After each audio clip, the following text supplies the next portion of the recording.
Tout le monde le prenait pour un loser, mais il sort une épée d'une pierre, devient le héros légendaire et finit par trouver l'amour. Sorey est un ado solitaire qui a toujours vécu avec les anges dans leur village, perché sur une montagne plus haute que le Mont Blanc, c'est dire. Il est le seul humain du coin et, avec son meilleur ami Mike, il adore explorer les ruines. Un jour, Sorey s'adonne à du parcours extrême au bord de la montagne et découvre un bâtiment gigantesque. C'est une ruine qu'il n'a jamais explorée et il compte bien découvrir ce qu'elle recèle. Les deux ados trouvent un appareil magique, le désactivent pour faire disparaître un mur enchanté qui les bloquait. Alors qu'ils s'apprêtent à avancer, une voix sévère leur ordonne de s'arrêter. Ils se retournent et voient Zenris, le grand-père de Mike et chef des anges, qui leur interdit formellement d'entrer dans la zone du saut. Pendant que Mike se demande pourquoi son grand-père refuse qu'ils explorent les ruines, Sorey lit les Chroniques Célestes, un livre qui raconte l'histoire des anges et des humains, et comment ils ont jadis coexisté en paix après avoir banni les forces du mal du monde. Les gens se mirent à vénérer les anges, et parmi eux, les plus talentueux furent bénis par leur pouvoir et appelés héros. Ces derniers devaient protéger les humains des calamités et les guider vers la paix et la prospérité. Sorey est convaincu que le livre dit vrai, et la ruine qu'ils ont vue correspond à la description de la capitale des anges, le lieu le plus important de l'histoire commune des humains et des anges. Mike est d'accord avec son ami, et malgré l'avertissement de son grand-père, il pousse Sorey à trouver quelque chose d'intéressant dans la ruine en premier. Le lendemain, Sorey entre dans la ruine et utilise un grappin pour sauter d'un bâtiment à l'autre, tel un Spider-Man de Wish. Il pénètre ensuite à l'intérieur et découvre une fresque majestueuse du héros brandissant l'épée sacrée. Sorey compare la fresque au diagramme et au livre et s'exclame que c'est exactement comme celle de la capitale des anges. Ensuite, il remarque qu'une statue devant la fresque porte un gant orné de l'emblème du héros. À ce moment-là, Mike arrive et prend le gant, un peu jaloux, mais reconnaît que Sorey a gagné cette course. Soudain, éclairs et tonnerres déchirent le ciel, et Sorey remarque que ce n'est pas naturel vu la façon étrange dont il se propage.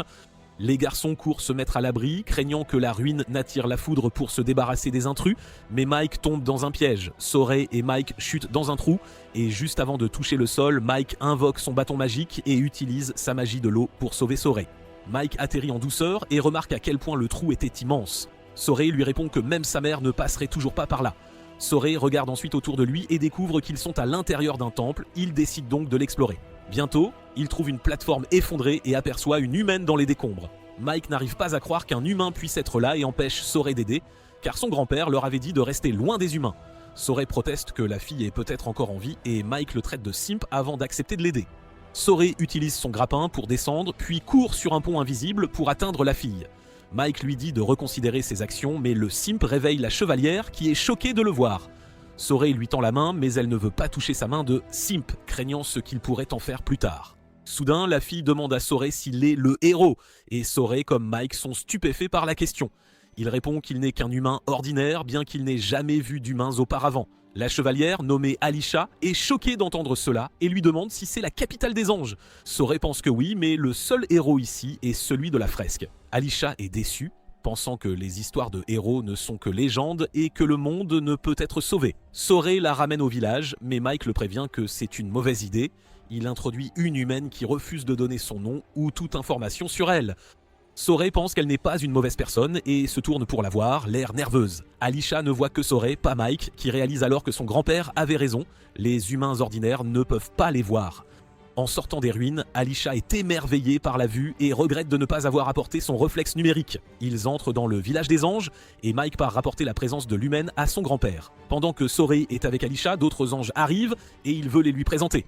Cependant, elle l'interrompt et déclare que s'il y a des anges ici, elle implore leur aide pour sauver le monde, qui est de nouveau consumé par les ténèbres. Les anges ne disent rien, non qu'elle puisse les entendre, mais l'un d'eux demande à Sorey de dire à la fille de partir avant qu'elle ne cause des problèmes.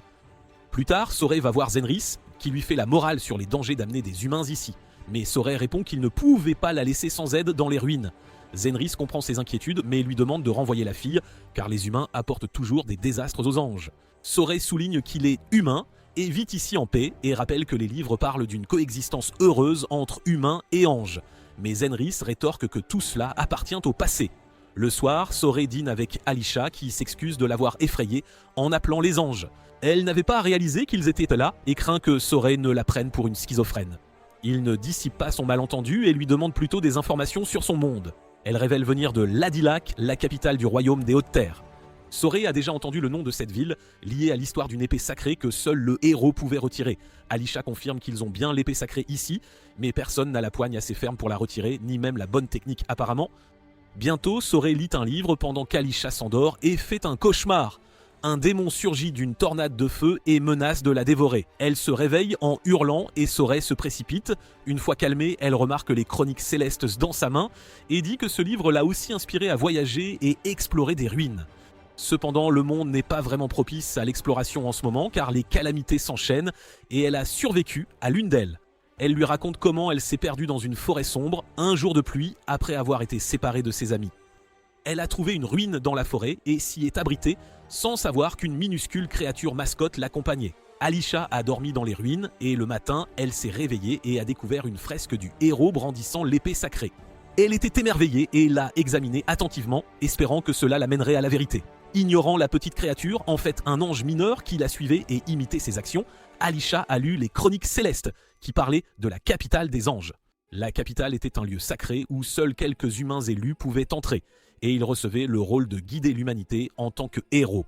Bien qu'elle crût que l'histoire n'était qu'un mythe, Alisha continuait d'avancer sans réaliser qu'une armée d'insectes rampait vers elle. L'ange mineur tenta de la contacter et de la prévenir, mais elle ne pouvait pas le voir. Cependant, lorsque la créature utilisa sa barrière invisible pour empêcher les insectes de l'attaquer, elle se retourna et paniqua en les voyant. L'ange mineur utilise son pouvoir pour désintégrer quelques insectes, mais Alisha était trop terrifiée pour réagir. La créature projeta ensuite les insectes contre un mur, et son pouvoir y créa un trou, faisant réaliser à Sorey qu'il était creux. Elle défonça le mur de son épaule et tomba dans la pièce secrète. Elle se retrouva à dévaler un toboggan aquatique qui la mena à une piscine. Cependant, Alisha découvrit vite que cette piscine était extraordinaire, son eau défiait la gravité et elle se trouvait sur le toit d'un couloir. Alors qu'Alisha sortait la tête de l'eau, elle tomba la tête la première dans le couloir et s'effondra. Elle se réveilla bientôt et trouva la sortie qui la mena à une cascade géante. Devant elle, un arbre se dressait avec un petit pilier de pierre portant la marque d'un héros à côté. Alors qu'elle l'examinait, le pilier se mit à bouger seul et atteignit un endroit baigné de soleil. L'emblème sur le pilier brilla, le sol gronda, l'eau se sépara et laissa place à un tunnel qui mena Alisha plus profondément dans les ruines. Elle fut perdue longtemps, puis arriva à un temple géant où une statue projeta soudain la foudre sur sa plateforme, la faisant s'écraser au sol là où Sorey la trouva. Alisha affirme avoir cru aux légendes et être venue chercher les anges, mais elle a découvert que ce n'était qu'un mythe. Pendant que Sorey médite ses paroles et se demande s'il peut lui dire la vérité, Alisha sort et pleure sous le regard de Zenris et d'autres anges. Le lendemain matin, Sorey trouve Alisha endormie, enveloppée dans le châle, et réalise que les anges l'ont prise en affection. Sorey l'emmène ensuite aux ruines et lui montre l'impressionnante fresque et le gant orné de l'emblème du héros. Il lui dit que les anges et les héros sont réels, pas juste un conte de fées, et qu'un jour, le héros viendra sauver le monde. Il lui parle de son rêve d'un monde où humains et anges vivent ensemble. Sorey demande à Alisha de croire que leurs rêves se réaliseront et lui donne le gant pour lui insuffler de l'espoir. Bientôt, il est temps pour Alisha de partir et elle fait ses adieux à Sorey. Après quelques pas, elle se retourne et révèle enfin son nom à Sorey, s'excusant de l'avoir caché à son sauveur. Alisha s'approche de lui et dit qu'elle ne pouvait ni voir ni entendre les anges, mais qu'elle a clairement senti leur présence dans le village et les perçoit encore maintenant. Sorey reste sans voix. Alisha lui dit que l'épreuve de l'épée sacrée aura lieu bientôt, suggérant qu'il devrait y participer. Elle affirme que le héros originel devait être quelqu'un comme Sorey, alors elle lui donne le gant, disant qu'il le mérite. Dès qu'Alisha quitte le domaine du village, Zenris remarque qu'un intrus s'est faufilé. Il bondit pour avoir une meilleure vue, mais ne trouve rien. Il ordonne à tous d'être sur leur garde et de se disperser pour chercher l'intrus. Sorey et Mike se joignent aussi à la recherche et quand ils voient une explosion de flammes bleues au loin, ils courent vers elle. Ils découvrent que l'humain aux oreilles de renard a déjà vaincu l'un des leurs. Foxy est ravi de voir deux nouveaux compagnons de jeu et Sorey et Mike tirent de leurs armes. Ils lui disent nous de partir avant qu'il ne l'y force, mais il se contente de rire et de se moquer. Sorey court vers lui mais Foxy le charge à grande vitesse, le submergeant de ses mouvements rapides. Il attrape Sorey à la gorge, le projette à travers un mur, puis l'emmène dans la forêt profonde où il le jette. Foxy est sur le point de lui faire sa fête, mais Sorey esquive l'attaque au dernier moment. Foxy se précipite à nouveau sur lui, mais Mike arrive pour soutenir son ami et tire sur Foxy avec un pistolet à eau. Il esquive l'attaque et Mike enchaîne avec des lances de glace à tête chercheuse. Foxy les évite aussi, puis saute derrière Mike, visant à l'achever en premier. Sorey le couvre et assène un coup puissant au ventre de Foxy, le projetant contre un mur. Malgré l'attaque, il est indemne. Mais alors, le vrai boss, Zenris, fait une entrée fracassante et donne à Foxy une dernière chance de s'enfuir. Il l'accepte cette fois, disant qu'il ne veut pas perdre de temps avec les amuse-gueules quand il peut avoir le plat principal avant de s'échapper. Sorey s'excuse alors auprès de Zenris, pensant que l'envahisseur a découvert leur village parce qu'il a laissé entrer Alisha. Cependant, Mike et Zenris estiment que l'attaque n'était ni la faute de Sorey ni celle d'Alisha. La nuit, Sorey se souvient de ce que Foxy a dit sur le plat principal et réalise qu'il devait en fait en vouloir à Alisha depuis le début. Il se précipite pour la sauver et s'excuse auprès de ses amis de les avoir laissés sans un mot, mais Mike est déjà à ses côtés. Alors qu'il prévoit de le rejoindre dans son voyage, Sorey est surpris et lui demande pourquoi il veut faire ça. Mike répond que si Foxy en veut à Alisha, ils doivent l'aider et Sorey seul ne suffira pas. Il montre ensuite une dague qu'il a trouvée dans les ruines, perdue par Alisha lors de son exploration. La dague porte l'emblème de la famille royale de Hylen, ce qui signifie qu'Alisha n'était pas une chevalière ordinaire, mais une princesse et qu'ils doivent l'aider. Sorey est ravi d'apprendre que son meilleur ami l'accompagne, et Mike rougit en disant qu'il ne peut pas laisser un grand naïf comme lui partir seul à l'aventure. Il se dirigea vers le royaume des humains, et Mike transmet le message de son grand-père, demandant à Sorey de suivre sa propre voie et de vivre pleinement sa vie. Ils arrivent bientôt dans le royaume humain, et au lever du soleil, les yeux de Sorey brillent d'émerveillement devant ce spectacle magnifique. Sorey et Mike voyagent jusqu'à atteindre la ville de Lagalik. Ils voient une foule immense y entrer et, en bon plouc, sont sidérés par le nombre de gens. Alors que Sorey observe la cohue, une marchande rousse l'aide à passer la porte, réalisant qu'il est un novice peu habitué à la vie citadine. Apprenant qu'il n'a pas de laissez-passer pour entrer, elle lui suggère un autre moyen d'accéder rapidement à la ville. Elle lui parle de sa caravane marchande, Plume de Moineau, qui dispose de visas gratuits pour tous les pays et toutes les cités. Elle aide Sorey à franchir la porte avec son laissez-passer, puis lui demande de l'argent. C'est là que Sorey découvre le concept de l'argent et dit qu'il n'a rien de tel. La rousse ne le croit pas et fouille son sac où elle trouve une dague avec l'emblème royal. Sorey refuse de la lui donner, affirmant qu'il doit la rendre à quelqu'un. La rousse comprend et dit que Sorey lui doit une fière chandelle. Bientôt, Sorey et Mike entrent dans la ville, émerveillés par son ambiance festive. Sorey remercie la rousse avant qu'elle ne parte pour ses affaires, mais en se tournant vers Mike, il le trouve pris d'un malaise à cause de l'aura maléfique ambiante. Il s'avère que c'était plus qu'une simple manifestation de sa nature introvertie qui s'améliore dès qu'il s'éloigne des gens. À ce moment-là, Sorey aperçoit Foxy au marché. Foxy s'enfuit, faisant du parcours à travers la ville, et Sorey le suit, finissant par le rattraper. Il exige de savoir pourquoi Foxy en veut à Alisha et ce dernier répond qu'il avait un contrat pour l'assassiner. Cependant, il a trouvé que les choses étaient toujours amusantes autour de la princesse, alors il a renoncé à l'assassiner. Mais cela signifie seulement que d'autres parties la poursuivent maintenant, et il dit à Sorey de bien s'amuser à protéger la fille avant de s'enfuir.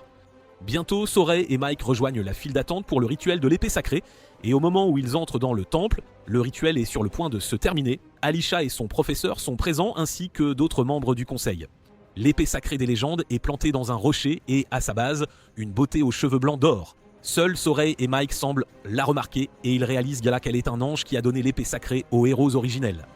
Un puissant mage s'avance pour soulever la lame, mais alors qu'il lutte et échoue, la femme aux cheveux blancs se réveille, sentant la forte aura maléfique émanant de l'audience. Le professeur d'Alisha déclare alors que leur pays n'a pas pu tenir cette épreuve ces dernières années à cause de l'état du monde, mais cette fois, ils ont pu le faire grâce à la princesse.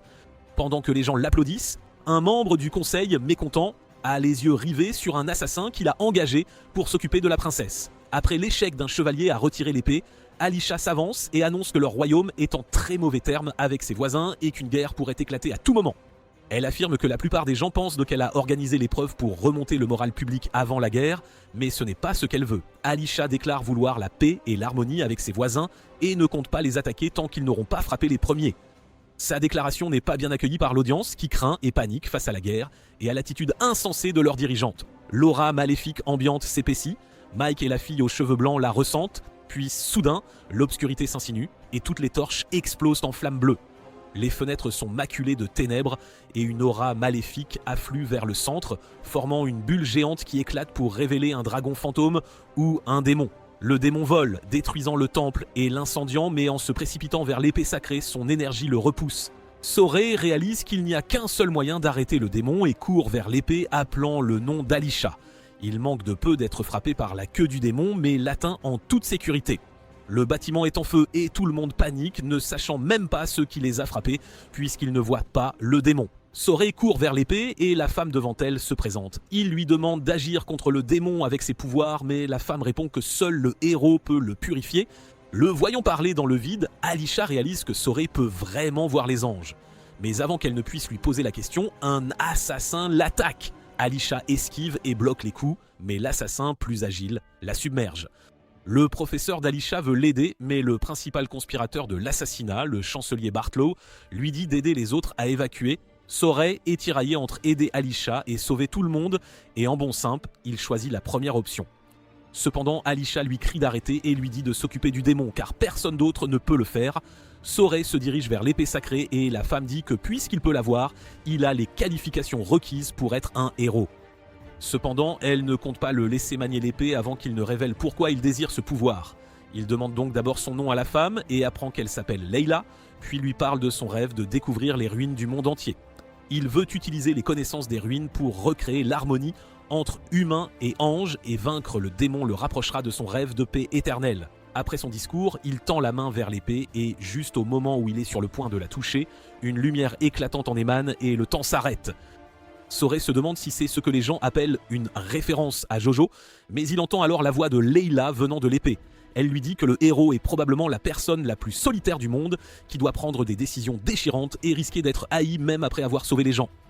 Sorey répond qu'il ne craint pas d'emprunter ce chemin lourd de responsabilité s'il peut protéger tout le monde ici. Il saisit l'épée et l'emblème du héros apparaît sur sa main. Il retire l'épée de la pierre et le temps reprend son cours. Sorey irradie une aura dorée et quand le démon l'attaque, il reste imperturbable. Il fonce vers le dragon fantôme, le tranche avec aisance, puis atterrit, exhibant son costume Gentian Impact et une épée flamboyante géante. Tout le monde est stupéfait de le voir, puis l'esprit de Layla apparaît à ses côtés, lui disant d'utiliser son pouvoir pour vaincre le démon. Sorey canalise ses pouvoirs de flamme à travers l'épée et d'un seul coup, il incinère le démon. L'obscurité s'évanouit avec la défaite du monstre et le feu du built-in s'éteint aussi. Sorey retrouve son état normal juste après, l'épée disparaît et réintègre son corps. Alors que tous le fixent, incrédule, l'assassin qui en voulait à la vie d'Alisha s'enfuit peu avant qu'elle ne s'écroule. 3 jours plus tard, Sorey se réveille chez Alisha et trouve Mike et Layla à ses côtés.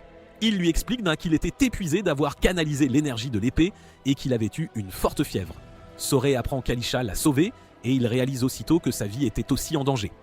Alors qu'il s'enquiert d'elle, elle entre dans la pièce et exprime son soulagement de le voir en pleine forme. Ils prennent un copieux petit déjeuner et se remercient mutuellement de s'être sauvé la vie. Alisha affirme que son cœur s'est emballé quand elle l'a vu dégainer son épée et vaincre le monstre, et pour le remercier, elle lui a préparé un cadeau. Sorey porte la tenue du héros, une version édulcorée de son costume de Genshin. Tandis que les filles le complimentent, Mike, lui, rétorque que ça ne fait pas de lui un Apollon. Alors que Sorey se chamaille avec lui, Alisha est étonnée et lui demande si les anges sont là. Sorey répond qu'ils sont bien là et il lui présente Mike et Layla. Alisha affirme qu'elle a toujours su au fond d'elle que Sorey deviendrait un jour le héros et elle pense que tous les autres sont inutiles car ils ne peuvent pas voir les anges même quand ils sont juste devant eux. Layla veut dire à Alisha qu'elle n'est pas inutile, alors elle demande à Sorey de lui tenir la main pour activer ses pouvoirs et transférer des données. Sorey tient la main d'Alisha pendant que Layla lui parle mais rien ne se passe. Alors elle lui demande de fermer les yeux pour de meilleurs résultats. Rien ne se passe même là et Mike dit que Sorey ne peut pas se concentrer car il tient la main d'une fille pour la première fois de sa vie, le pauvre. Layla dit à Sorey d'activer plus de blocage sensoriel et lui demande de retenir son souffle pendant qu'elle lui bouche les oreilles. Quand elle parle à Alisha après ça, elle peut entendre sa voix et même celle de Mike. Layla explique alors à Alisha que les anges peuvent voir dans le cœur des humains et ceux qui les négligent cèdent la place à l'aura maléfique et attirent la calamité, mais elle n'a jamais fait ça. Ils prennent tout leur temps, mais Sorey les arrête, haletant car il ne peut plus retenir son souffle. Il demande à Layla s'il n'y a pas une meilleure façon de faire ça, et elle répond que s'il maîtrise ses capacités de héros, aucun blocage sensoriel ne sera nécessaire. Sorey prend ça comme une bonne nouvelle et pense que s'il travaille dur et améliore ses compétences de héros au maximum, il pourra transmettre la voix des anges à tout le monde. Cependant, Layla pense que ce n'est pas possible car Alisha avait le talent inné de reconnaître les anges. À ce moment, Alisha reçoit une convocation du palais et Layla suggère à Sorey d'aller faire du tourisme en attendant. Ils montent ensemble dans une calèche et Sorey voit la marque du héros dans les rues. Alisha explique que le peuple attend le retour de son plus grand héros depuis des siècles et c'est ainsi qu'il l'accueille. Sorey prend peur en pensant à la vague écrasante d'attente, puis Alisha le dépose, lui et les deux anges, à la porte du palais où il ressent un nouveau coup de faiblesse. Layla explique que la cause de sa faiblesse soudaine est l'aura maléfique et Sorey peut aussi la voir maintenant. Elle lui dit de se concentrer et d'en trouver la source. Et Sorey se concentre intensément et trouve l'aura maléfique provenant d'une porte en ruine. Il s'habitue à l'aura maléfique et décide d'entrer pour en voir la source. Sorey trouve un mur creux dans les ruines, une sorte de porte scellée avec authentification à 2 facteurs. Mike trouve la première clé mais un autre verrou apparaît. Leila demande aux garçons comment ils en savent tant sur les ruines et ils répondent bon que c'était la seule activité amusante qu'ils avaient au village. Le deuxième verrou porte le blason de la famille royale de Highland et Sorey réalise qu'il a oublié de rendre la dague d'Alisha, qu'ils peuvent utiliser comme clé. Il place le blason sur le seau, ce qui ouvre la porte magique qui lie le mur. Ils entrent dans un couloir sombre où les torches s'allument automatiquement à leur passage. Ils entrent bientôt dans une zone ouverte, l'aura maléfique y est plus forte, et Sorey est stupéfait en voyant une statue de dragon. Il sait que les dragons sont le symbole de la malchance et l'incarnation de la calamité, et si un humain en crée une statue, il pourrait tout aussi bien être un adorateur du diable. Sorey se demande si la statue est la source de l'aura maléfique, mais Leila pense que c'est autre chose. À ce moment, ils sentent une activité au-dessus d'eux et lèvent les yeux pour trouver un démon chauve-souris fantôme. Il attaque le groupe, les séparant, et quand Mike utilise son attaque de glace, il se brise en petite chauve-souris. Leila fait signe à Sorey de se préparer et il utilise son pouvoir pour trancher les chauves-souris avec son épée. Leila le soutient aussi en utilisant des talismans explosifs et irritée par cela, les chauves-souris se combinent pour redevenir le démon géant. Elles attaquent droit Mike et Sorey se précipite pour le sauver mais réalise qu'il est trop difficile de gérer la chauve-souris géante. Leila lui demande de la disperser en petites chauves-souris afin qu'elle puisse toutes les purifier avec ses flammes. Sorey se précipite sur le démon et le découpe en petits fragments qui se transforment en chauve-souris et Leila répand ses talismans dans la pièce pour utiliser sa puissante compétence, Vortex de flamme, qui consume l'aura maléfique contrôlant les chauves-souris. Les chauves-souris redeviennent normales et s'envolent et Sorey est content qu'ils aient regagné. Leila vérifie sa santé et lui dit qu'il peut utiliser la force surnaturelle qu'il obtient des anges, mais conclure un contrat avec eux mettra son corps à rude épreuve. Elle lui dit que s'il se sent un jour accablé à cause d'elle, elle peut entrer en lui et elle le démontre en se transformant en esprit et en entrant dans son corps. Sorey est effrayé et rappelle Leila, mais Mike leur rappelle que l'aura maléfique n'est pas encore partie et sa vraie source semble être profondément à l'intérieur. Ils entrent bientôt dans une pièce sombre et minable, Leila l'éclaire et Sorey est horrifié en voyant des squelettes et des chaînes, réalisant que c'était une sorte de salle de torture. Mike est dégoûté aussi et Leila explique tristement que cette ruine a été créée par les anciens rois du royaume de Highland. Les gens qui se sont rebellés contre le gouvernement ont disparu, comme en Chine et en Russie, puis ils ont été amenés ici et exécutés en secret. Leurs corps se sont flétris avec le temps, mais leur haine s'est maintenant transformée en aura maléfique et engendre des démons. Sorey est horrifié, mais il est soulagé d'apprendre qu'au moins Alisha n'est pas impliquée dans cette cruauté. Leila déclare l'avoir amené ici pour lui parler du rôle final du héros, qui est de détruire le seigneur de la calamité, source et créateur de toute aura maléfique. Son aura maléfique est si intense qu'elle peut mener le monde à sa perte, et Sorey n'est pas encore assez fort pour l'affronter. C'est pourquoi Leila lui demande de voyager à travers le monde et de trouver ses raisons de le protéger, tout en devenant plus fort pour affronter son ennemi final. Sorey est tendu, mais Mike lui dit de ne pas trop y penser avec son petit cerveau vide. À ce moment, ils sentent l'eau envahir la pièce, et Leila réalise que l'aura maléfique a corrompu même des parties du lac. Elle dit à ses amis de s'enfuir juste au moment où des fontaines d'eau sombre jaillissent, et que le toit se fissure à cause d'elle. Mike utilise sa magie de glace pour geler l'eau et créer une chance de s'échapper, mais la glace fond assez vite et il trouve même le hall principal inondé. Une fontaine d'eau projette Sorey en l'air qui perd l'équilibre et est sur le point d'être percuté par la statue géante du dragon, mais Mike et Leila combinent leurs pouvoirs pour le sauver. Ils se précipitent dehors, espérant y être en sécurité, mais trouvent une terrible tempête qui fait rage et Leila pointe vers le haut, disant qu'une forte aura maléfique en est la cause. Il y a une terrifiante tornade sombre au milieu de la ville, et bien que Sorey et ses amis soient stupéfaits de la voir, ils sont aussi déterminés à l'arrêter. Cependant, la tornade n'est pas le pire de leurs soucis, car ils peuvent voir la silhouette d'un dragon à l'intérieur. La tornade change de direction et se dirige vers le palais royal, où Alisha est stupéfaite de la voir. Elle appelle ses gardes pour que les civils se réfugient à l'intérieur du palais, quand son professeur remarque Sorey debout devant la tornade.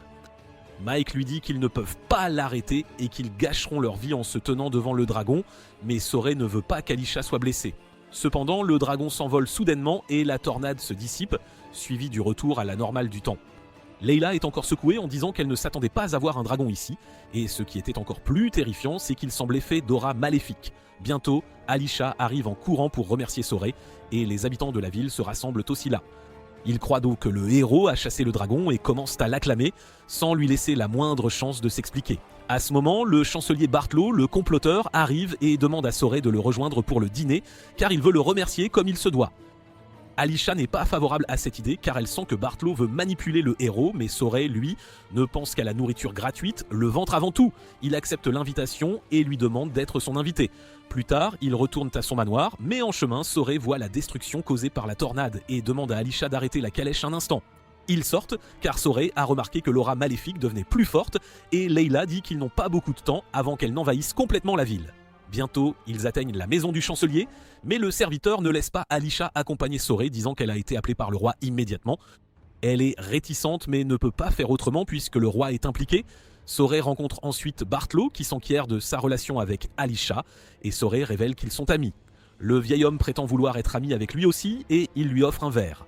Mike dit à Sorey de se méfier de la nourriture gratuite et de la tester pour le poison, on ne sait jamais. Mais après avoir appris que c'est sûr, il laisse Sorey le boire. Bartlow lui demande ensuite ses plans et Sorey révèle qu'il prévoit de vaincre le dragon d'abord car en le tuant, il peut faire un pas vers la paix.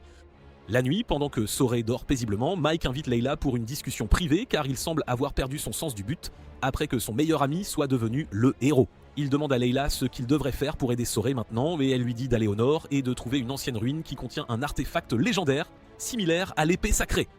Elle croit qu'il peut aider Sorey s'il trouve cet artefact et Mike part seul pour le trouver. Le matin, quand Sorey réalise que Mike est parti, il panique mais se calme ensuite, pensant que son meilleur ami doit avoir une bonne raison de partir sans le lui dire. Il décide de faire ce qu'il doit et part à la poursuite du dragon. Il rencontre ensuite Alisha, à qui le roi a ordonné d'aider une ville souffrant de la peste. Sorey décide de rejoindre son escouade comme garde du corps et l'escorte vers la ville voisine. Pendant leur pause, elle lui dit que lorsque le dragon est apparu pour la première fois devant les humains, une montagne légendaire appelée Rayfak a fait son apparition. Elle semble avoir un lien avec les dragons et c'est pourquoi il doit y aller pour trouver des indices. Ils traversent une étrange forêt où vivent des méduses magiques tentaculaires. Alisha assure à Sorey que ce sont des créatures douces, mais la nuit, les créatures attaquent de leur camp. Cependant, Sorey et Layla peuvent voir sa vraie forme et réalisent que c'est un démon qui a pris le contrôle du corps du monstre tentaculaire. Sorey se jette sur le monstre et le frappe avec son épée, le purifiant d'un seul coup. Le lendemain, Alisha dit à Sorey que la ville où ils vont souffre d'un terrible cas de peste et que les médecins envoyés de la capitale pourraient ne pas beaucoup les aider. Elle demande ensuite à Sorey son histoire de vie et il a entendu dire que le vieil homme Xenris l'avait sauvé d'un grand incendie et l'avait adopté. Il dit que selon Xenris, on pouvait toujours voir et entendre les anges et Alisha veut en savoir plus sur eux. Sorey récite ce qu'il a lu dans les Annales Célestes et dit que les anges ne sont pas tout-puissants et peuvent auto-contrôler l'un des 4 éléments de base, la terre, l'eau, le feu et l'air. Dans les temps anciens, les humains pouvaient les voir et les entendre, mais ils ont cessé de les vénérer et ont perdu leur capacité à interagir avec eux. Bientôt, les humains ont commencé à se battre et l'âge du chaos a commencé, menant le monde à son état actuel. Bientôt, ils se séparent et Sorey se dirige vers le mont Rayfak, tandis que Mike atteint les ruines après un long voyage au même moment. Ils se souviennent tous deux qu'ils étaient toujours inséparables et rêvaient d'explorer toutes les ruines du monde ensemble. Mike s'endort à la porte des ruines et quand il se réveille le lendemain matin, il voit leur vue majestueuse. Il parcourt les ruines à moitié submergées et plonge pour y entrer. Il atteint le centre des ruines et trouve un arc majestueux. Mais juste au moment où il est sur le point de le prendre, un groupe de démons ressemblant à des insectes l'attaque. Il riposte avec son bâton mais ne peut pas faire grand chose et recule. Heureusement, il entre en contact avec l'arc et gagne son pouvoir. Avec ce pouvoir, il repousse les démons et décide de retourner auprès de Sorey immédiatement. De retour à l'emplacement de Sorey, lui et Layla gravissent la montagne, mais l'aura maléfique s'épaissit, lui causant des problèmes de respiration. À ce moment, ils entendent un grand bruit et un parapluie dérive vers eux, tandis que Sorey se demande ce qui se passe. La fille tombe de la montagne à grande vitesse et heureusement pour elle, Sorey était sur sa trajectoire. Il encaisse l'impact de sa chute et parvient d'une manière ou d'une autre à rester debout. Mais au lieu de le remercier, la fille le traite de pervers. Layla reconnaît la fille comme l'ange Edna, mais alors qu'ils se saluent, un démon orque les attaque avec sa masse à pointe. Sorey esquive de justesse son coup écrasant, et Edna utilise ensuite sa magie de terre pour envoyer le démon voler.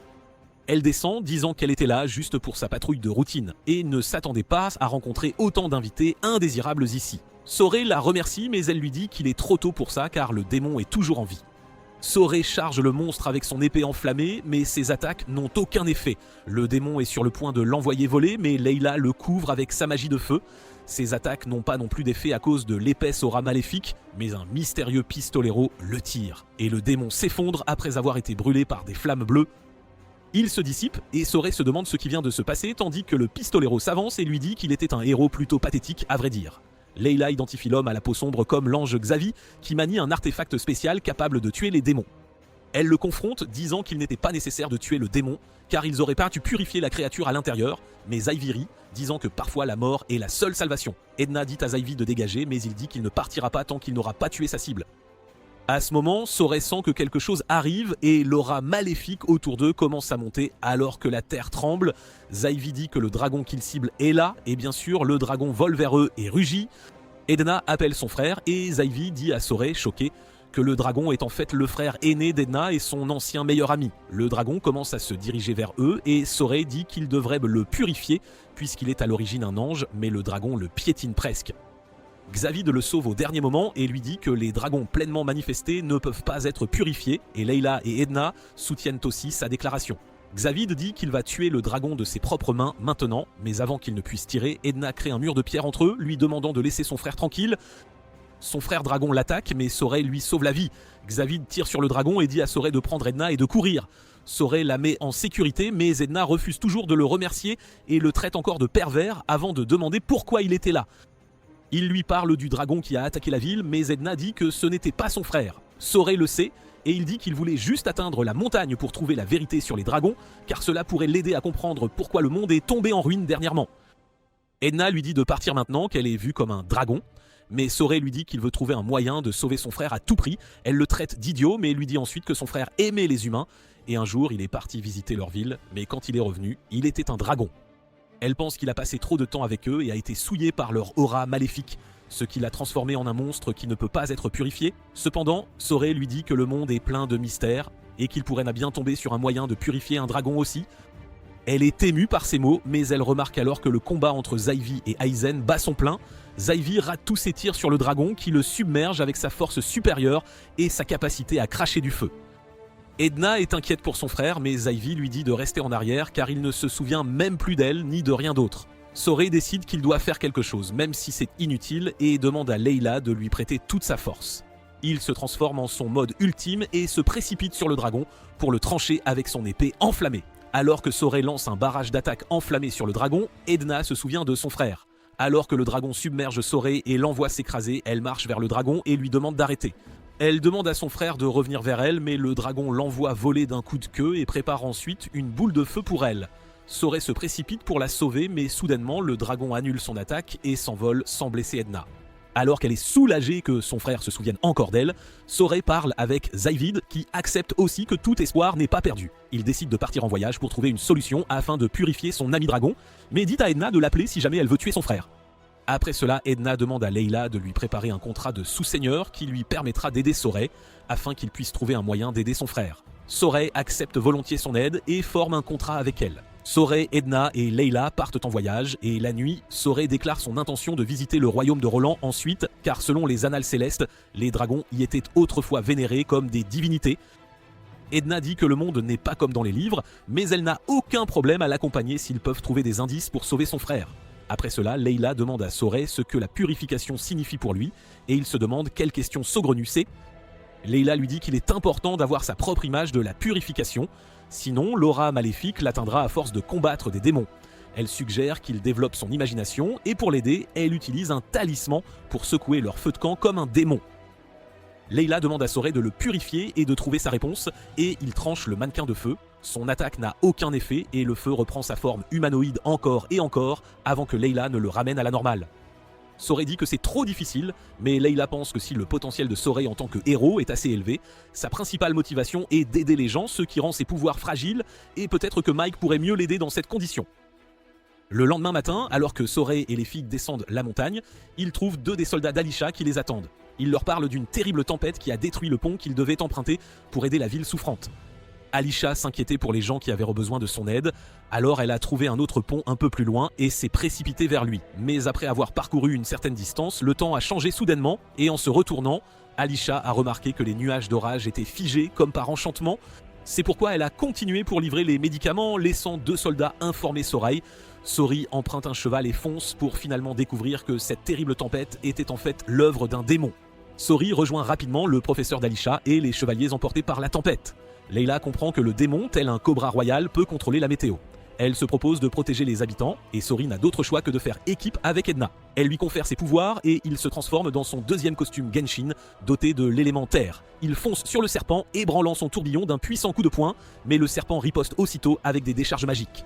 Sori en esquive quelques-uns et bloque le dernier, bien décidé à purifier ce monstre. Cependant, avant qu'il n'ait pu agir, le démon est frappé par un éclair rouge et un dragon l'attaque depuis les cieux. Edna lui explique que ce dragon n'est encore qu'un chiot et comme ce n'est pas un démon achevé, il peut être purifié. Sori décide de le purifier et utilise le serpent comme tremplin pour se propulser vers le dragonnet, mais celui-ci s'envole et Sori retombe lourdement au sol. Il est frustré de ne pas avoir pu purifier le jeune dragon, mais au moins, ce serpent-là était hors d'état de nuire. Plus tard, Sori apprend du professeur d'Alisha que le dragonnet s'est envolé vers la ville où Alisha se dirigeait, et il veut absolument la sauver. Il demande à Edna si elle peut créer un pont avec sa magie de la terre, mais elle répond que ce ne sera pas possible tant que la crue n'aura pas baissé. Cela arrive rapidement et Sorey frappe le sol, y faisant surgir de multiples protubérances, créant ainsi un pont de fortune. De l'autre côté, Mike, qui se reposait tranquillement, découvre un ange mineur poursuivi par un arbre démoniaque enragé. Il tire sur l'arbre pour protéger le petit. L'arbre ne subit pas beaucoup de dégâts des attaques de Mike, alors il décide de lui tirer dessus une nouvelle fois. Cependant, l'ange mineur comprend qu'il faut plus de puissance de feu. Il utilise alors sa compétence unique qui décuple les capacités de Mike, et une seule flèche envoie l'arbre démoniaque valser à travers la forêt. L'ange mineur est épuisé. Plus tard, alors qu'il boit à un ruisseau, il se présente comme Atuk. Il prétend que Mike est un jeune homme bien avisé de connaître les anges mineurs ou anges normaux malgré son jeune âge. Il explique que les anges normaux ont pour rôle de veiller sur les villages. Autrefois, ils étaient peu nombreux et aidaient à connecter humains et anges ordinaires, mais aujourd'hui, ils sont tous dispersés. Mike le remercie de lui avoir conféré ses pouvoirs plus tôt, puis lui dit que tant que les démons ne seront pas vaincus, la situation restera dangereuse pour lui. Atuk apprend que Mike cherche à retrouver son ami et décide de faire équipe avec lui jusqu'à ce moment-là. En chemin, Atuk est surpris d'apprendre que Mike connaît Layla, affirmant qu'elle était son ex. Mike est carrément dégoûté de découvrir que Layla est fan de Fury, mais ils arrivent ensuite à la rivière et aperçoivent un groupe d'humains qui parlent du héros ayant créé un pont. Atuk et Mike réalisent que Sori est tout proche et se précipitent pour le retrouver. Sori atteint rapidement la deuxième plus grande ville de Hilen qu'il trouve en ruine. L'aura maléfique y est si dense que Sori est certain que c'est elle qui a causé la peste et que la source de ces deux fléaux est le dragonnet. Il se précipite pour retrouver Alisha qui s'est dévouée auprès des patients en tant qu'infirmière. Dès qu'ils se rencontrent, Edna remarque qu'elle est bien plus jolie qu'elle ne l'imaginait et Alisha demande qui a osé dire ça. Sori la présente à sa nouvelle partenaire Angélique, mais réalise alors qu'Alisha a entendu sa voix sans même lui toucher la main. Layla remarque que c'est sûrement parce que sa maîtrise en tant que héros a progressé et qu'il peut désormais transmettre des voix sans fil. Alisha est heureuse un instant, mais ses sautes d'humeur la rattrapent et elle devient déprimée et abattue, disant qu'aucun de ses médicaments ne fait effet. Elle craint que tout le monde ne meure ici malgré leurs efforts acharnés. Sori déclare qu'ils doivent absolument s'attaquer à la source de tout ce chaos. Soudain, il entend le rugissement du dragonnet et décide de le purifier une bonne fois pour toutes. Sorey demande à Edna d'empêcher le dragon de s'échapper et elle érige alors une puissante barrière pour le clouer au sol, tandis que Sorey emprunte le pouvoir de Layla pour l'attaquer. Mais le dragon brise la barrière et s'envole malgré tout. Edna réalise que le dragonnet est sur le point d'atteindre sa pleine maturité, et une fois que cela se produira, il deviendra bien plus puissant. Le dragon les attaque ensuite avec son souffle ardent, et Sori ne cesse de neutraliser les assauts avant qu'ils ne causent des destructions. Layla espère que Mike viendra miraculeusement à leur rescousse avec l'artefact sacré. Sori, lui, sent qu'il est tout proche, alors ils doivent juste tenir bon un petit moment. Sori s'envole vers le dragon, mais il est violemment projeté au sol et perd sa transformation. Le dragon décide alors d'en finir avec Layla en premier et Sori s'interpose face à son souffle ardent. Cependant, avant que l'attaque n'atteigne qui que ce soit, une flèche la pulvérise. Sori se retourne et voit Mike arriver armé de son arc et accompagné d'une petite mascotte. Layla ne perd pas une seconde et établit un contrat de sous-seigneur avec Mike, zappant les termes et conditions comme on le ferait tous pour que Sori puisse utiliser ses pouvoirs sans tarder. Mike court vers Suri qui esquive sans relâche le souffle ardent du dragon juste au moment où le contrat est scellé. Suri invoque alors sa puissance et se transforme dans son troisième costume Genshin. Le dragon rassemble toute l'aura maléfique des environs pour lancer une attaque dévastatrice. Mais Sori et Mike combinent également leurs pouvoirs pour déclencher leur mouvement ultime, le tir-azur. Le dragon projette son souffle destructeur vers eux, mais le tir-azur de Sori transperce l'attaque et le dragon avec. En prime, le tir atteint les nuages et éclaircit le ciel par la même occasion. Le dragon s'effondre au sol et Sorey et Mike sortent de leur mode de fusion. Tous deux sont à bout de souffle, mais ils échangent ensuite leur poignée de main signature pour célébrer leur retrouvaille. Peu après, ils décident de s'attaquer à l'aura maléfique résiduelle qui souille les eaux de la ville, afin d'enrayer la propagation de la peste. Grâce à l'élément aquatique de Mike, ils purifient rapidement le canal puis reprennent leur chemin. Plus tard dans la journée, ils font une pause bien méritée à la bibliothèque municipale, où Mike et Edna se chamaillent pour un oui ou pour un non. Ils retrouvent aussi Roland, l'ange en charge de la protection de la ville, qui a lamentablement échoué à sa tâche, se laissant consumer par l'aura maléfique pour devenir le dragon qui a attaqué la cité. Après que l'attaque de Sori l'ait purifié, il est redevenu lui-même. Roland regrette maintenant son incompétence et d'avoir laissé l'aura maléfique l'envahir. Layla lui assure que ce n'est pas sa faute, car une aura maléfique puissante est très difficile à résister. Sorey lui demande alors quelle était l'origine de cette aura. Roland ne se souvient de rien de précis, mais il pense que c'était d'abord quelque chose de mineur. Soudain, Atuk intervient, déclarant avoir vu de nombreux villages disparaître à cause de ce genre d'incident, tout en étant assis sur les genoux de Layla comme un petit pot de colle. Elle le prend dans ses bras tandis que Roland reconnaît en lui un ange normal, autrefois si nombreux, mais dont on ne voit plus que de rares spécimens. Juste à ce moment, Alisha arrive avec le dîner et s'assied près de Sorey pour manger. Elle le remercie de son aide pour purifier l'eau, mais il lui explique que le travail n'est pas encore achevé, car il faudra au moins une année pour que tout le cycle de l'eau soit entièrement purifié. Alisha comprend et remercie ensuite les anges d'avoir sauvé la ville, ajoutant que les habitants seraient ravis de vivre à nouveau à leur côté. Sorey l'interroge sur l'état de la cité, et elle répond que, bien que l'ambiance soit encore morose, les gens commencent à retrouver le sourire petit à petit. Sorey demande s'il peut être utile, après quelques minutes de formalités un peu superflues. Elle lui demande de l'aider à reconstruire la ville avec les fournitures envoyées de la capitale. Sorey aide à décharger le matériel, puis remarque Alisha avertir ses soldats que quiconque tentera de monopoliser les vivres destinés au peuple sera sévèrement puni. Edna et Mike la surveillent et elle estime que la princesse n'a pas à faire cela elle-même. Cependant, Mike a attrapé le virus du fanboy de Sori et il est persuadé que cela fait partie intégrante du charme d'Alisha. Juste à ce moment, la marchande rousse qui avait aidé Sori à entrer dans la ville arrive avec sa troupe. Elle demande à Alisha où ils peuvent décharger la nourriture qu'ils ont acheminée depuis la capitale, puis réalise qu'elle s'adressait à la princesse en personne. Pendant qu'elle discute, Sori arrive en courant. Alisha est surprise qu'ils connaissent la rousse. Celle-ci se présente comme Rose, puis rappelle à Sorey qu'il lui doit une dette. Elle l'examine de la tête aux pieds, se demandant si elle devrait se faire rembourser de cette manière. Cependant, après avoir un peu taquiné Am et Alisha, elle décide de passer aux choses sérieuses et commence à décharger les fournitures. Bientôt, le professeur d'Alisha arrive, accompagné d'un chevalier qu'ils ont infiltré au palais. Ils apprennent que le chancelier Bartlow a ordonné aux troupes de marcher vers la zone tampon, à la frontière du royaume voisin de Rollins. Alisha apprend les détails du chevalier infiltré qui rapporte que des officiers de haut rang ont reçu des ordres de guerre. Le professeur d'Alisha pense qu'après l'avoir écarté, Bartlow a réussi à convaincre tout le monde de déclencher un conflit. Il prévoyait de confisquer les provisions des villages ennemis près de la frontière et le premier contingent de soldats y arrivera d'un instant à l'autre. Alisha décide qu'elle se rendra à la frontière et arrêtera la guerre coûte que coûte. Sori veut l'accompagner mais Layla s'y oppose fermement, il lui demande pourquoi elle le retient et elle répond qu'un champ de bataille est un lieu où l'aura maléfique est la plus dense, capable de consumer les humains entièrement. Elle affirme que Sori n'est pas encore prêt à voir un humain se transformer en démon. C'est alors qu'il ressent soudain une puissante aura maléfique émanant d'un démon tout proche. En s'engageant dans une ruelle sombre pour en trouver la source, Sori l'aperçoit comme plus maléfique que tout ce qu'il a jamais ressenti. Layla confirme, c'est un démon humain. Ils atteignent rapidement la pièce d'où émane l'aura maléfique. Sorey y entre nerveusement et scrute les environs, apercevant un démon dans un coin. Layla lui dit de se concentrer pour voir sa forme humaine, car les gens ordinaires le verraient comme n'importe qui d'autre. Elle demande à Sorey de le purifier. Il attaque le démon avec son épée. Cependant, au moment même où il le touche, les terribles souvenirs de l'humain corrompu par l'aura maléfique inondent son esprit et il est violemment repoussé par le démon qui s'échappe. Sori le poursuit, refusant de le laisser semer le chaos dans la ville. D'un coup rapide et précis, il purifie l'homme. Celui-ci retrouve son état normal, mais Suri, lui, en ressort profondément ébranlé émotionnellement.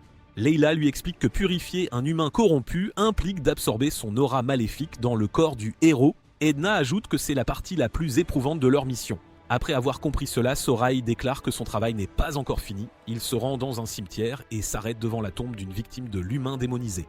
Il plante son épée dans le sol et purifie l'âme pitoyable, agissant en véritable héros. Sori raconte ensuite à ses amis ce qu'il a vu dans les souvenirs de cet homme. Il s'était querellé avec son frère, qui l'avait attaqué, et il lui avait ôté la vie en légitime défense. La culpabilité du survivant et son chagrin se sont transformés en une aura maléfique, le changeant en démon. Layla demande à Sori s'il souhaite toujours se rendre sur le champ de bataille, malgré les risques qu'il devra affronter pour purifier les humains. Il répond que c'est précisément pour cette raison qu'il doit y aller.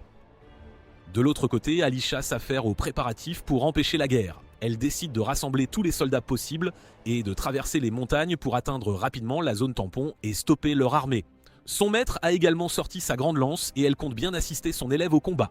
Elle est satisfaite et part faire d'autres préparatifs, mais découvre que tous ses gardes ont disparu. Soudain, des assassins l'encerclent. Alisha leur dit qu'ils n'ont pas de temps à perdre avec elle. Un assassin l'attaque, mais elle le maîtrise et l'assomme avant de pointer sa lame sur le chef de la meute, qui n'est autre que l'assassin qui l'avait déjà attaqué. La chef lui demande ce qu'elle compte faire une fois sur le champ de bataille. Quand Alisha répond qu'elle va arrêter la guerre, l'assassin juge cela impossible. Alisha rétorque qu'elle ne peut pas reculer et reste inébranlable dans sa conviction que le royaume de Hylen n'attaquera pas en premier. La chef des assassins lui demande si elle est prête à laisser ses soldats mourir inutilement alors que l'ennemi les attaquera le premier. Alisha hésite, offrant ainsi à l'assassin une opportunité de l'attaquer. Alors que l'assassin la domine, elle déclare qu'elle ne laissera personne mourir pour ses idéaux, même les plus fous, car une seule mort est déjà une perte inacceptable. Alisha porte alors la lame à sa propre gorge, affirmant qu'elle est prête à mourir pour ses convictions. Ces mots touchent l'assassin qui recule et range ses armes. Elle passe devant Alisha qui lui intime de se préparer aux conséquences d'avoir attaqué une princesse. L'assassin répond alors qu'elle n'a aucune crainte de l'exécution. Cependant, Alisha a d'autres projets. Elle ordonne aux assassins de la suivre sur le champ de bataille pour qu'ils voient de leurs propres yeux comment elle va arrêter la guerre. Pour offrir à la chef une meilleure perspective, elle tranche son masque et après avoir vérifié son identité, elle lui demande son aide pour les vivres et les fournitures. L'assassin révèle qu'elle est en réalité Rose et dit à Alisha qu'elle acceptera sa requête, mais en tant que marchande désormais. Avant de partir, Alisha fait une ultime demande à Rose, l'empêcher de se venger si elle venait à mourir, car elle ne veut pas que le cycle de la haine se perpétue. Rose lui promet de travailler pour la paix à sa place si elle venait à perdre la vie. Ils partent ensuite se préparer pour leur départ matinal. Le lendemain matin, Sori et son groupe font leurs adieux à l'ange Roland, lui confiant à nouveau la sécurité de la ville, même s'il avait déjà fait des siennes la première fois. Il accepte la mission et assure que tout ira forcément mieux maintenant qu'Atuk reste pour l'épauler. Cependant, Ella ne cesse de répéter que si ça arrive une fois, ça arrivera deux fois, et Mike n'arrête pas de la faire taire. Juste à ce moment, Alisha arrive et demande à Sori s'il est prêt pour le départ. Ils partent à cheval avec leur armée accompagnés d'un groupe de marchands mené par Rose. Alisha explique alors à Sori les subtilités de la guerre. Elle pense que l'armée menée par Bartlo se dirige vers un bassin où ils établiront leur base. Elle estime que les deux armées seront à peu près équilibrées, avec environ 20 000 hommes chacune, et que les 1000 soldats de son côté tenteront de les empêcher de s'affronter. Son professeur lui dit qu'elle pourrait devoir combattre ses propres soldats dans le pire des scénarios, mais Alisha est convaincue qu'ils la comprendront. Bientôt, l'une des gardes d'élite d'Alisha, nommée Aion, les rejoint après avoir chassé un sanglier géant pour le dîner. Elle en raconte un peu trop sur sa vie privée avant de réaliser que Sori était avec eux. Elle se rapproche de lui et l'examine avant de remarquer qu'il a l'air différent des rumeurs qu'elle a entendues. Sorey veut en savoir plus sur ces rumeurs et elle répond que les gens racontent qu'il a récemment tué un dragon, l'a fait rôtir puis l'a dévoré entièrement. Sorey ne peut que rire de bon cœur, puis Aion lui demande de lui tenir les mains. Il s'exécute et la coquine se met à gémir, déclarant qu'elle ne lavera plus jamais cette main. Alisha la réprimande, puis lui demande un rapport sur l'armée de Bartlo. Aion répond que son estimation est correcte, il emmène bien 20 000 soldats. La nuit, Alisha n'arrive pas à dormir et trouve Sohori dans la même situation. Ils se rendent à la rivière pour se rafraîchir. Là, Sori lui dit que si la guerre n'a pas encore éclaté, il l'aidera à l'empêcher, mais si elle a déjà commencé, il ne compte pas prendre parti. Alisha comprend, mais lorsqu'ils atteignent le champ de bataille, ils constatent que la guerre a déjà éclaté. Sorey ressent l'épaisse aura maléfique à des kilomètres à la ronde, et le professeur d'Alisha déclare qu'il n'y a désormais plus aucun moyen d'arrêter le conflit. Cependant, Alisha est obstinée à vouloir en discuter avec le général, et s'il n'écoute pas, elle compte bien le capturer. Elle mène son groupe à travers l'épais brouillard où les archers ennemis ouvrent le feu sur eux sans sommation. Un soldat perd la vie en tentant de protéger Alisha. Mais Aion prend alors les choses en main et abat les archers ennemis avec des tirs en pleine tête à 360 degrés sans même viser. Le professeur d'Alisha décide de rester là au cas où d'autres ennemis arriveraient, tandis qu'Alisha et Rose se dirigent vers le camp du général. Elle pénètre dans la forteresse. Le général est stupéfait de voir la princesse en personne dans la zone de guerre. Elle lui ordonne d'envoyer immédiatement un émissaire au camp ennemi pour signer une trêve. Cependant, le général refuse d'obéir à son ordre royal, affirmant que Bartlo lui a commandé de gagner la guerre coûte que coûte. Il ordonne à un chevalier de capturer Alisha et de la blesser si besoin, mais celui-ci n'est pas de taille face à la princesse et est vaincu instantanément. Frustré, le général commande à tous ses chevaliers d'attaquer Alisha en même temps. Rose lui dit que ce n'est vraiment pas une bonne idée. Il déclare qu'une fille comme elle devrait être à la cuisine, pas sur un champ de bataille. Ce commentaire irrite au plus haut point les deux jeunes femmes, qui corrigent sévèrement les chevaliers. Le général ne peut accepter que ces hommes perdent face à deux filles et leur ordonne de tuer si nécessaire. Alisha interdit à Rose de tuer qui que ce soit, même lorsqu'elles sont submergées par le nombre. Cependant, Rose ne peut plus se contenir et attaque un chevalier avec l'intention de le tuer. Mais Alisha bloque son assaut car elle ne veut absolument pas que quiconque meure. Cependant, un chevalier saisit cette opportunité pour la poignarder dans le dos et elle s'écroule. Le chevalier qui l'a frappé perd la raison, rongé par la culpabilité. Mais le général lui ordonne de finir le travail. Il hésite, recule. Mais les autres chevaliers se rapprochent dangereusement d'Alisha et Rose. Rose leur dit qu'il y aura des conséquences pour leurs actes. Alors qu'elle hurle aux chevaliers de rester à l'écart, une puissante rafale de vent les emporte. Les jeunes femmes se demandent ce qui se passe, puis réalisent qu'un ange est en train de les aider. Rose adosse Alisha à un pilier et s'excuse de ne pas pouvoir tenir sa promesse de non-violence. Elle fait preuve de ses talents acrobatiques et saute par-dessus tous les chevaliers pour atteindre le général qui tente de l'attraper, mais en vain. Rose pointe un couteau sur sa gorge, ordonnant aux chevaliers de jeter leurs armes, car s'ils ne le font pas, leur général est un homme mort. Pendant qu'Alisha œuvre pour la paix à sa manière, Sori se rend à un point culminant d'où il peut observer l'intégralité du champ de bataille. Alors que les deux camps s'entretuent, leur aura maléfique prend la forme de démons. Sori décide d'y mettre un terme, il saute au cœur du champ de bataille et tous les soldats s'arrêtent net dès qu'ils l'aperçoivent. Sori charge les combattants des deux côtés et grâce à ses pouvoirs de héros, il parvient à purifier ceux qui se sont transformés en démons sans les tuer. Cela lui coûte énormément sur le plan mental alors que les souvenirs violents de ses cibles affluent dans son esprit. Il tombe à genoux déclarant que l'aura maléfique qui pénètre son corps est bien trop immense à gérer. Mais malgré tout, il ne renonce pas et fonce pour purifier davantage de soldats. Il se transforme dans son costume de feu et incinère les démons. Mais les soldats de Roland ripostent en tirant des projectiles enflammés depuis leurs catapultes. Soray se transforme alors dans son costume d'eau et abat leurs engins de siège, utilisant l'arc que Mike lui a confié. Après cela, il passe en mode terre et frappe le sol de toutes ses forces, le rendant impraticable pour une guerre frontale. Il frappe les humains démonisés et bientôt, il ne reste plus que quelques démons à purifier. Il utilise le pouvoir de Mike et son attaque spéciale, pluie aérienne, pour purifier tous les ennemis restants d'un coup. Au moment où il fait ça, Sori s'effondre ayant dépensé trop d'énergie. Ses anges sortent de son corps, clamant la fin de la guerre, mais Sori ressent soudain une aura maléfique venant d'une autre direction. Il court dans cette direction, trébuchant maintes fois, mais il comprend vite que la guerre est loin d'être finie. Le plus grand danger cependant se trouve derrière eux, et en se retournant, Soray découvre une aura maléfique d'une intensité jamais vue. Les anges sont eux aussi stupéfaits, affirmant n'avoir jamais vu une telle aura maléfique et se demandant quel monstre la provoque. Soray, lui, perçoit que c'est l'aura d'un humain, mais il ne peut pas en identifier la source. Tous les indices ne mènent qu'à une seule conclusion. Layla déclare que ce doit être le seigneur de la calamité, l'ennemi juré du héros. Au même instant, un messager de l'armée de Highland annonce un cessez-le-feu, Rose ayant réussi à convaincre le général. Cependant, le seigneur de la calamité et son serviteur ne sont pas ravis que la guerre se termine si vite, car ils n'ont pas encore accumulé toute l'aura maléfique nécessaire. Soray fonce vers le seigneur de la calamité, suivi de près par ses amis anges. Le boss final est entouré d'un gigantesque domaine d'aura maléfique et Soray se demande s'il est même possible de purifier un tel individu. C'est alors qu'il aperçoit la silhouette de son ennemi dans le nuage d'aura et fonce droit sur lui.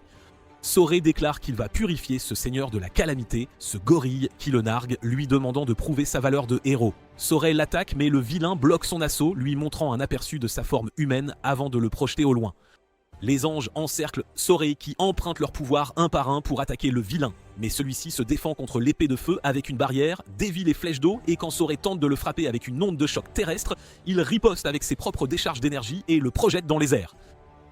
Soray et les anges sont blessés, puis le vilain dissipe son aura maléfique terrifiante, révélant les centaines de démons qui infestaient le champ de bataille. Soray se relève pour le combattre à nouveau, mais Layla lui dit qu'ils ne sont pas encore prêts pour ça. Cependant, le seigneur de la calamité ne lui laisse pas le choix, ordonnant à tous les démons de foncer sur lui. Les démons se combinent en une masse d'aura maléfique pure, et le vilain les envoie sur Soray pour tester sa résistance. Soray bloque l'aura maléfique tandis que le vilain monologue sur l'aura maléfique humaine, la plus puissante force du monde. Soray tranche l'aura, puis les démons l'attaquent instantanément. Il se défend mais s'épuise vite et le vilain lui dit qu'il ne peut rien changer. Soray se relève, déclarant qu'il ne s'arrêtera pas avant d'avoir purifié toute l'aura maléfique du monde et qu'il rapprochera à nouveau humains et anges. Ses amis couvrant ses arrières, il bondit et recommence à purifier les démons. Il a du mal à combattre les démons pendant que le vilain et son assistant poursuivent leur monologue maléfique. Cependant, le seigneur de la calamité en a assez et ne veut pas achever son ennemi juré tout de suite. Il décide de partir, mais pas avant de dire au héros de survivre à cette bataille et de devenir assez fort pour redonner espoir au monde entier. Il veut écraser Soray quand le monde entier dépendra de lui, car cela créera l'aura maléfique la plus intense et la plus vaste. Il disparaît et son assistant le suit. Soray est à bout après un si long combat et ses amis anges viennent le soutenir, disant que même s'ils ne peuvent pas purifier les démons comme le héros, ils peuvent au moins les disperser. D'un autre côté, le professeur d'Alisha et d'autres chevaliers tentent de la soigner, mais son état est trop grave. Pourtant, même ainsi, Alisha ne se soucie que d'arrêter la guerre. Rose ne veut pas qu'elle meure et se précipite chercher Soray, espérant que le héros pourra la sauver.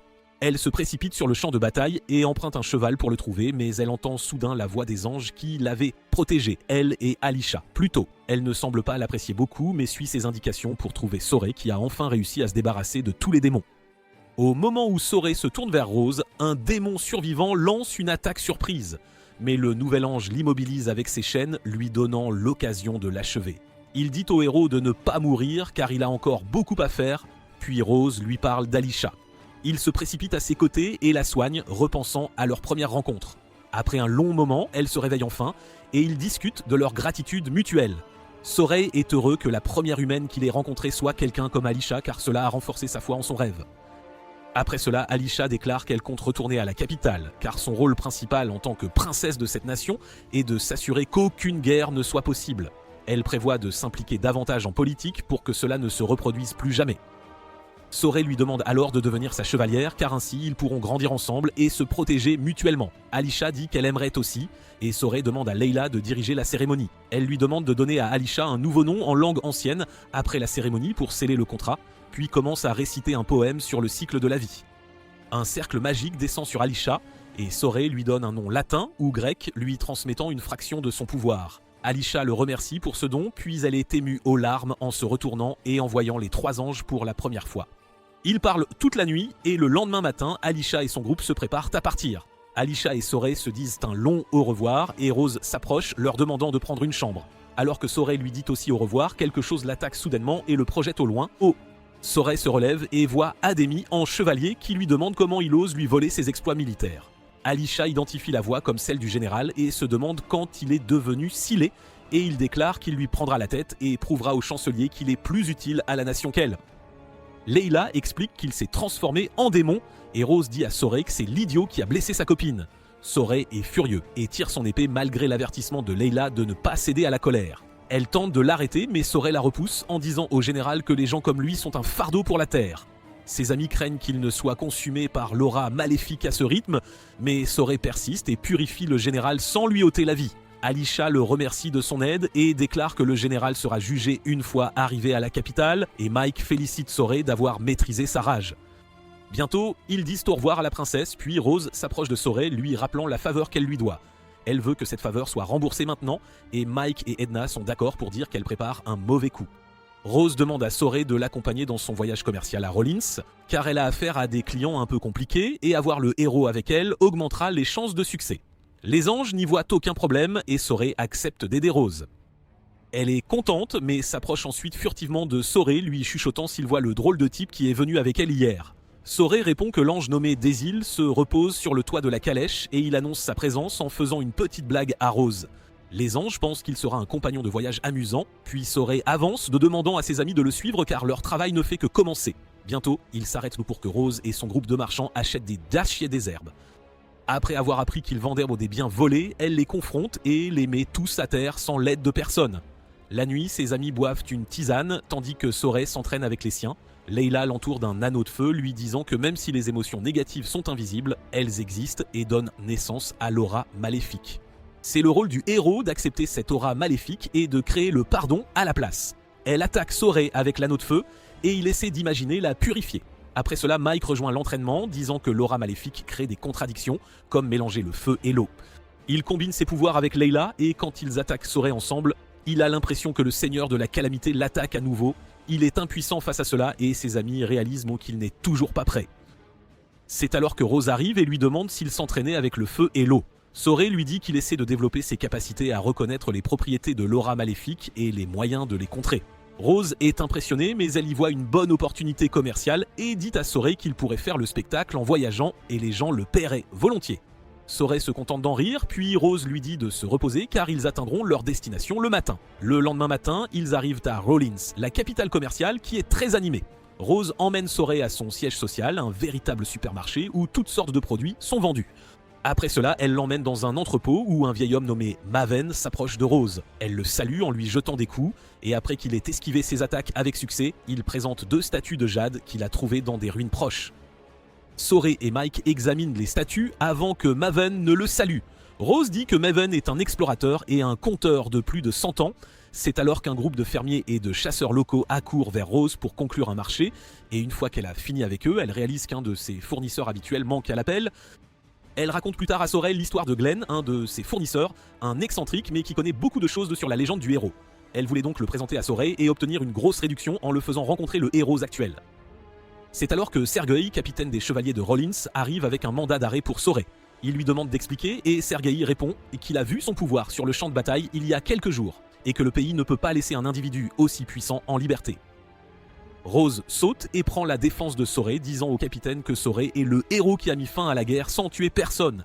Elle lui rappelle qu'il n'a pas le droit d'arrêter sans procédure régulière, mais Sergueï est inflexible. Il est même prêt à combattre Sorey si nécessaire, mais avant que Rose ne puisse ajouter quoi que ce soit, Maven la distrait, ainsi que les gens de l'entrepôt, laissant le capitaine face à face avec le héros. Plus tard, Maven agit comme médiateur et les fait s'asseoir pour boire un verre, racontant à Sorey l'histoire des 2 statues de jade censées arrêter tous les combats autour d'eux.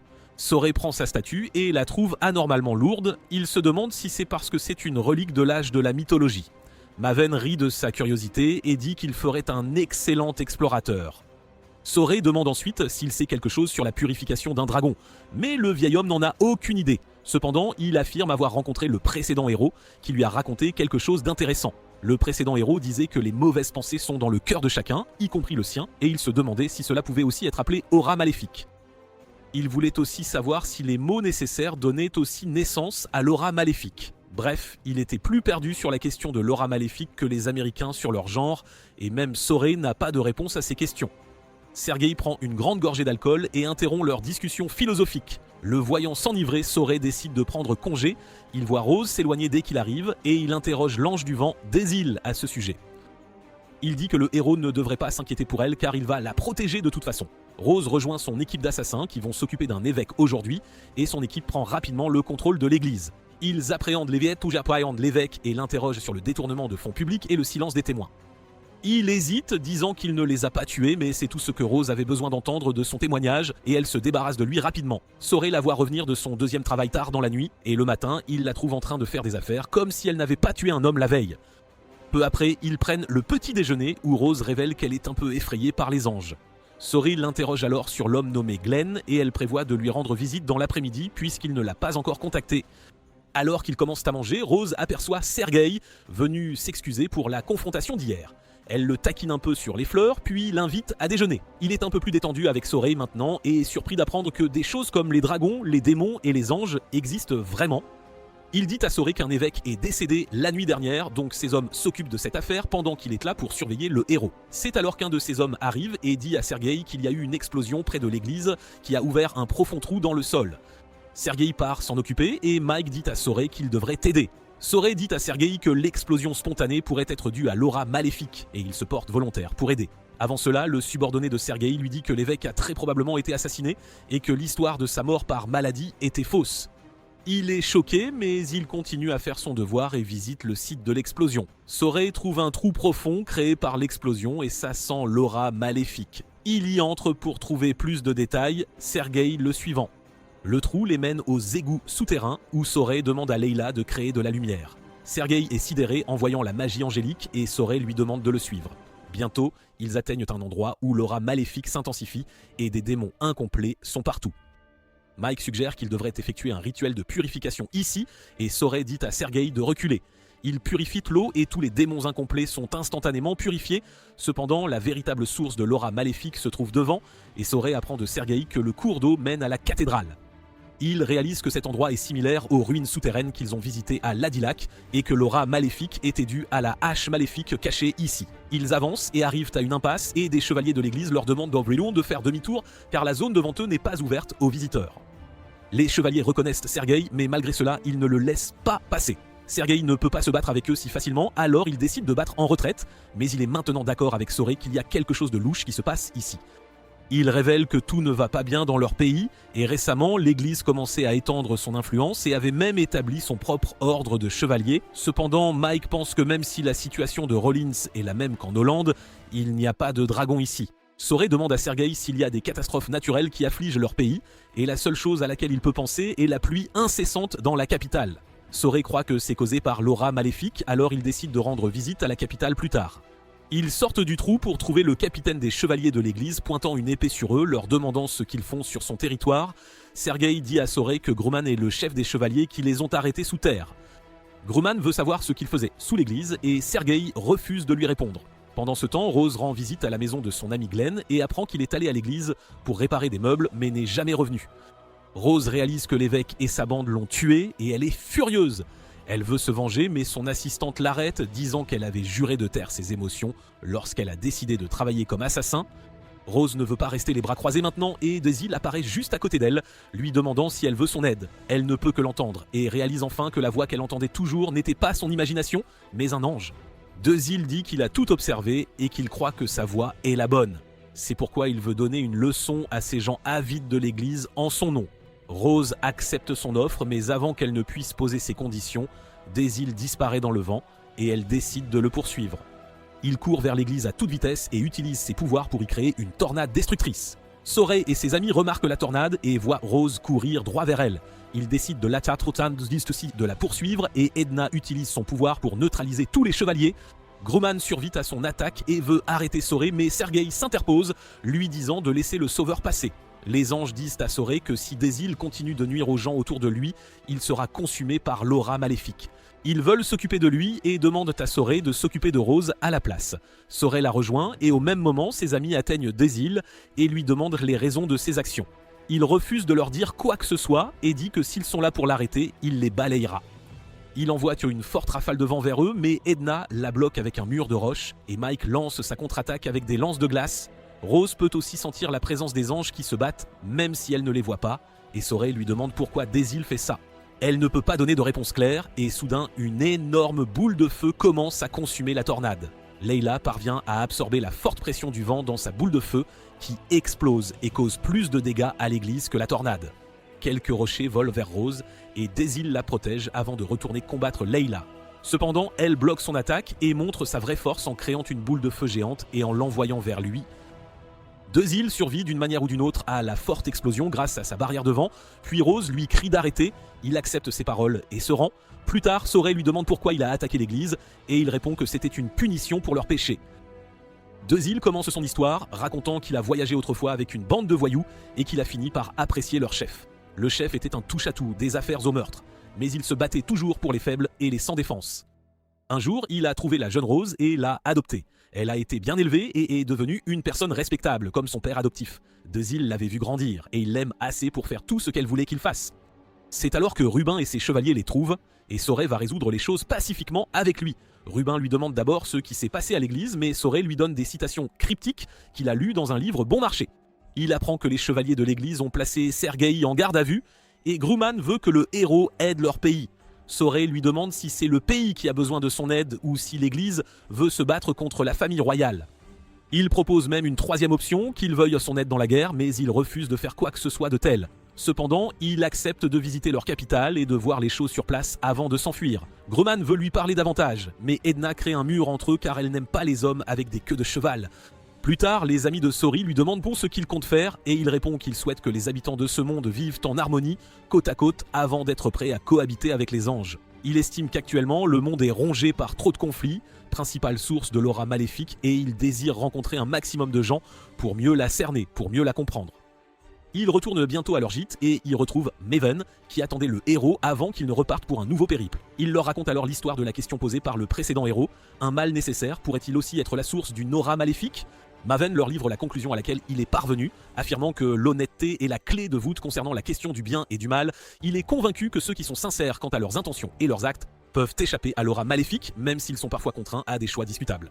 Maven s'en va sur ces mots et Sorey le remercie chaleureusement pour sa réponse. Alors qu'il contemple la ville, les anges confient à Saria que Sorey a toujours vécu avec une honnêteté irréprochable et c'est précisément pourquoi ils le suivront partout où il ira.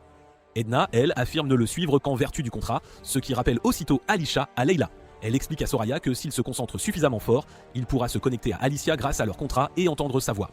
Sorey tente de se concentrer mais il n'est pas encore assez habile pour y parvenir et ne peut la joindre. Il se demande comment elle va en ce moment et la réponse n'est pas bonne du tout, loin de là. Alisha et son équipe de chevaliers ont été attaqués par les soldats de Baltro et elles mènent un combat désespéré tentant de sauver leur vie sans pour autant tuer qui que ce soit. Elles sont submergées et de nombreux soldats d'Alisha sacrifièrent leur vie pour la protéger. Finalement, elle parvient à se réfugier avec les soldats restants dans l'une de ses cachettes d'enfance préférées. Bientôt, Ayan vient rapporter que le groupe sous le commandement de son professeur a également été arrêté par les soldats de Baltro pour atteinte aux intérêts nationaux et qu'ils en ont après la vie de la princesse. Tandis que ces soldats sont fous de rage, Alisha, elle, est rongée par la culpabilité. Elle pense que même si ses actions pour arrêter la guerre étaient justifiées, elle a mené de nombreuses bonnes personnes à leur perte. Alors qu'elle se demande ce qu'elle doit faire, elle a une vision de Sorey qui lui dit qu'ils doivent devenir forts ensemble. Alisha puise force et inspiration dans ses paroles et ordonne à ses soldats de la suivre à nouveau car ils vont désormais prendre d'assaut la capitale pour reprendre ce qui leur revient de droit. Tandis qu'elle se prépare à affronter le belliqueux Bartlos dans son pays, Sorey, lui, s'apprête à se rendre dans la capitale de Rollins pour mettre fin à leur règne éternel et percer les secrets de l'aura maléfique. Son périple en tant que héros sera désormais encore plus ardu, c'est certain, mais il en sortira assurément victorieux avec ses fidèles amis à ses côtés.